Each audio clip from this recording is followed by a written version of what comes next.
Let's talk about Brandin Cooks, because he's a guy that I think we've all identified. We'd be thrilled if we could get him. What would the asking price be for Cooks? I said 2 threes yesterday. I think that's high. Both threes? I was thinking a 3 this year, a 3 next year. Oh, 3 this year and a 3 next year. Yeah. Maybe a 3 and a 4. How old is he? 30, 29, 20? He's 29.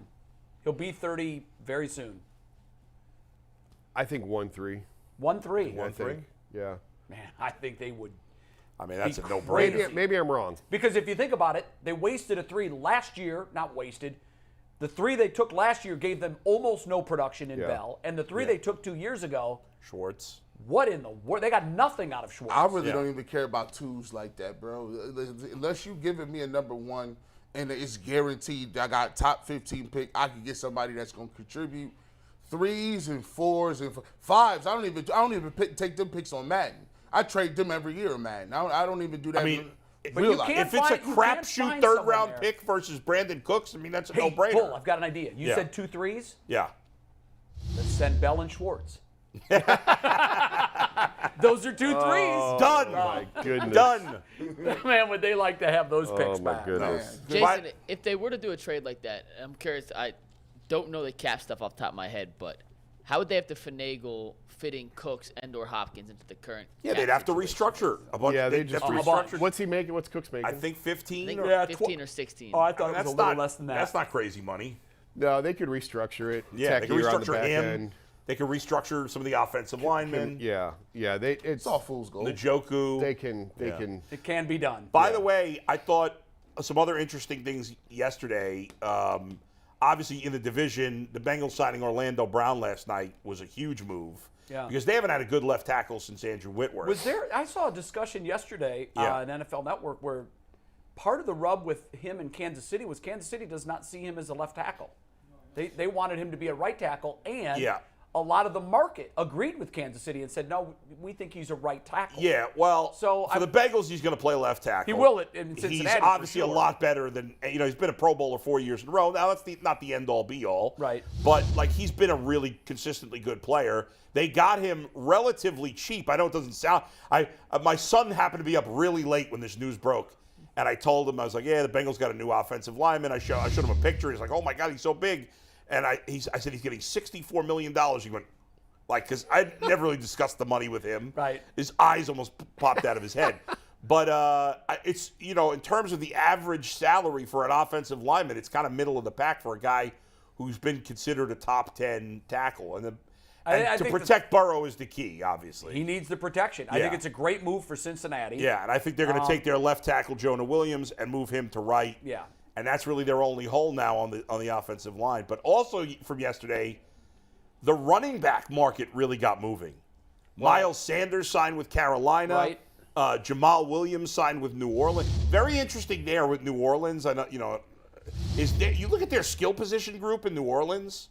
I don't love Derek Carr, but he's an upgrade over what they had. I know what you're saying. They've got names all across the board. Now, can Michael if Michael Thomas is healthy this year, you'd have Thomas and Olave at wide receiver. You got Kamara and Jamal Williams, which is an excellent combo in the backfield. With Carr throwing the ball. Again, not it great. Could be a but studs and duds deal. Yeah, in the NFC, Carr could end up being a top 5 quarterback in the NFC. Yeah. They've had a pretty good defense. They could be an interesting team. So but you had a bunch of running backs finally go, but Kareem Hunt's still out there. He's not getting. Yeah, he is. And now Zeke Elliott's out there one too. other thing, I don't know that we mentioned it, but Clowney was officially released yesterday. That surprised nobody. Go ahead. Yeah, well, we're talking running backs. We have a super chat that is about a running back involving the Browns. Whenever we have super chats, they're brought to us by PCC Airfoils. Are you looking for a job with career advancement and great benefits? Well, PCC Airfoils is a leading manufacturer in Northeast Ohio. All locations of PCC Airfoils in Eastlake, Menor, Wycliffe, and Minerva are hiring for all positions starting at $18 and up, plus full benefit packages, paid time off, and a signing bonus. You can apply online at precast.com/careers to learn more. This super chat comes from Bart Z. We appreciate everyone in the chat. If you have a super chat, we will try and read them. This one, though, says, should the Browns be content with Jerome Ford as RB2? In my opinion, he seems perfect for the Stefanski-Watson offense. I think the big swing and miss from last year was that we didn't find out more about who Jerome Ford was. I wanted to see him weeks 14, 15, 16, 17. I wanted him to get more reps. I wanted to answer that question, and we don't know right now. Yeah, I would have answered it maybe for us.Maybe they feel like they have the answer internally. Yeah. And running back. Do you feel they do? Yeah, I think they feel like they do. Yeah. They saw him every day in practice. Yeah, I saw him live in Cincinnati. I think he'll be good. I think he'll be nice next year. I know it's preseason, but he showed me some things in the preseason that told me all I needed to know about the guy. To the point where I felt like he was a weapon that we didn't use last year. Yeah, I don't think they're going to spend any money to bring in a veteran back up. No way. No. That position, boy, kids, don't play running back. Okay? Yeah, Learn to throw left-handed before you play running back. Do something else, bro. Is there anybody we have put out the pasture that you think could surprise you? What do you mean? Like somebody on the Browns currently? Yes. Like we've written off Schwartz. Like some people are already off Bell. Like some people are like, I think I haven't the completely jury's out written on off Bell. Bell. I don't I'm think not we've off seen Bell. enough of Bell. No. Harrison nothing. Bryant. People are like, he's a backup tight end, I guess. I mean, it's so rare that a tight end breaks through and becomes like a really good player. It's a position where there's very few guys who play at a high level in terms of pass catching. Supply and demand. That's why you see some of the contracts. Right, that's why Njoku got paid what he did, because he's pretty good. You know, like.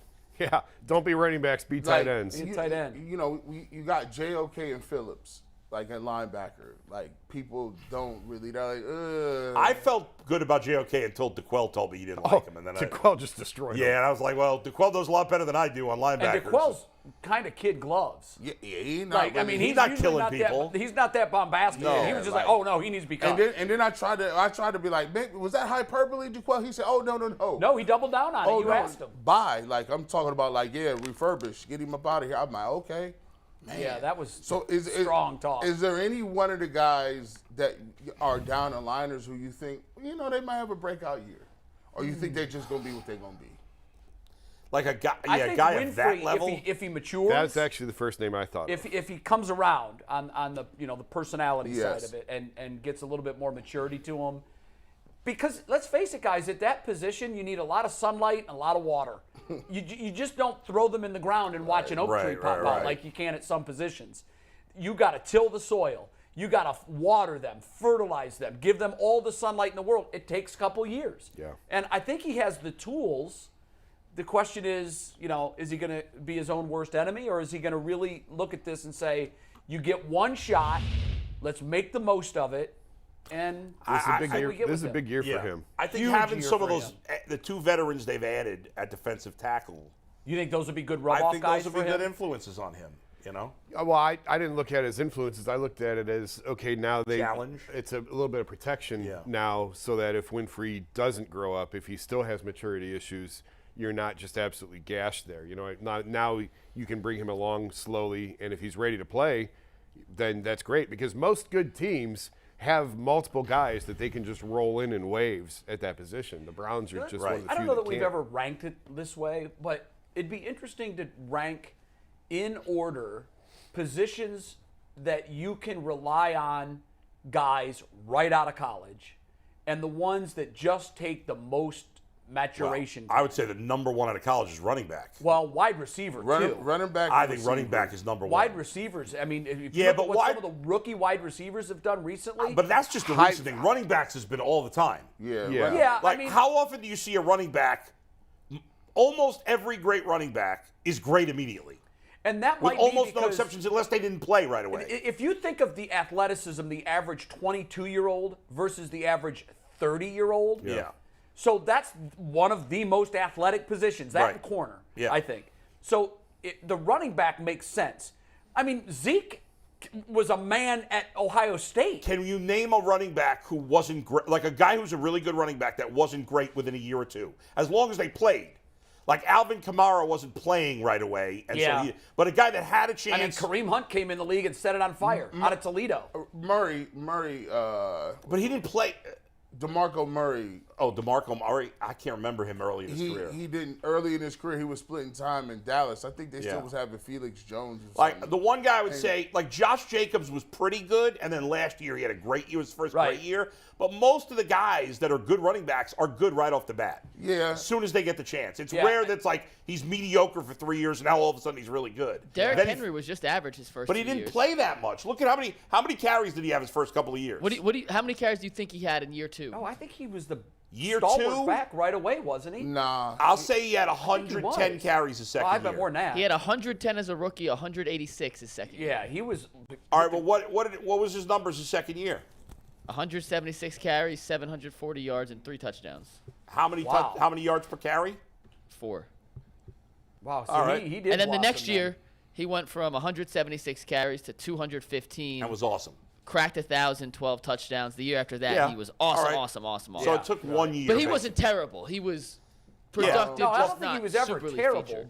but there are a lot of positions where it takes 2, 3, 4, 5 and years. I think even. defensive line is one of those that it just takes Defensive a lot line, of time. especially tackles. I think tight end is another position that takes a while. Oh no, tight end is the hardest position to me. Yeah. Because you gotta block grown men. You're playing 2 positions. Yeah. Yeah, you are. You're a pass catcher lineman and a blocker. yeah, you're you right. know. Yeah. And it's a lot to and then you're expected when you hear tight end. Everybody wants to be you. You need to be Kelsey. Yeah. So if you drop a few balls, they're like, "Oh, he's trash." But Yeah. you might be a good blocker. But it's just 2 and 1. And Look at the last quarterback couple is of years, there's been fascinating. some big tight ends taken with no success. Quarterback's fascinating because the stars are often great right away, especially these days. Yeah. But there's another group of quarterbacks that take longer. Absolutely. And Yeah. a lot of times they're not given a chance. Now, I don't know what the future of Jared Goff is, but he was so up and down early, and he really played well for Detroit this past season. He was great I last wonder if year. he's going to now be like what he's never going to be elite. But is he gonna be like a Kirk Cousins or even a Derek Carr, where he's solidly in that lower second I tier, think where you could win with him, and if the team's perfect, you got a chance. Last year, I would say he was above Kirk Cousins.